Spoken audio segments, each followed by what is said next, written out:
I first came across Gregory Colbert's Ashes and Snow when it was being hosted on some site that would stream movies and TV shows.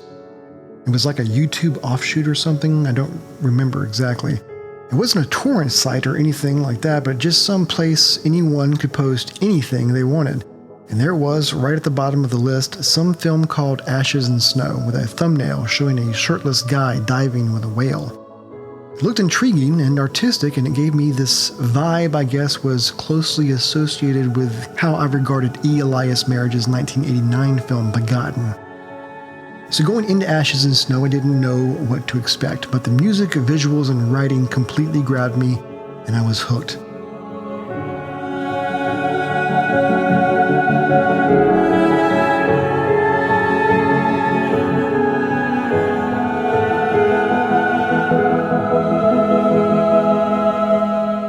Upon watching it for the first time, I did some searching online to see exactly what it was I had just seen.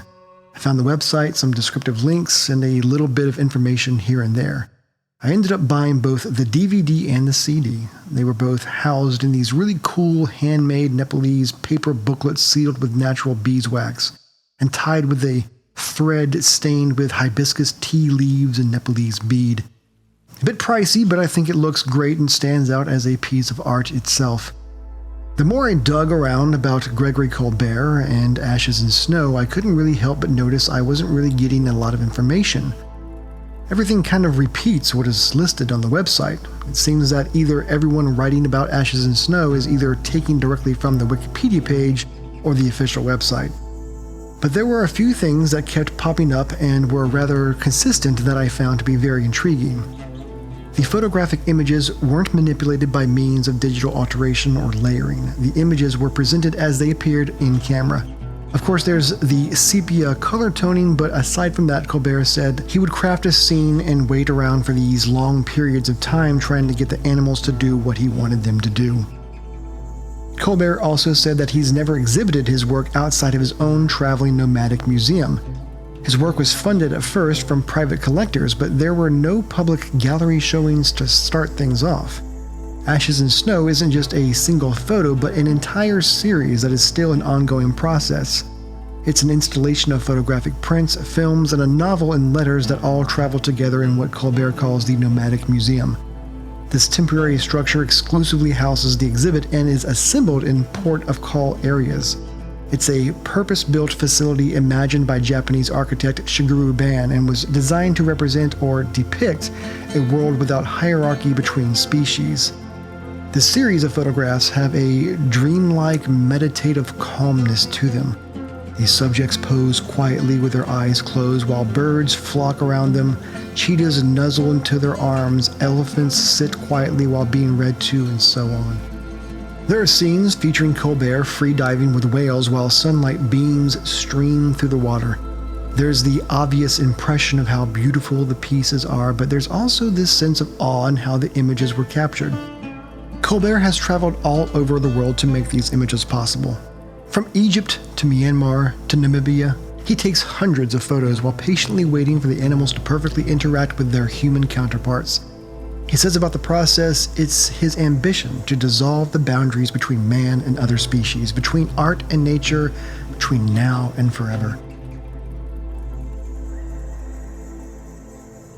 The Ashes and Snow exhibit has traveled the world from Venice, New York, Santa Monica, and Mexico City.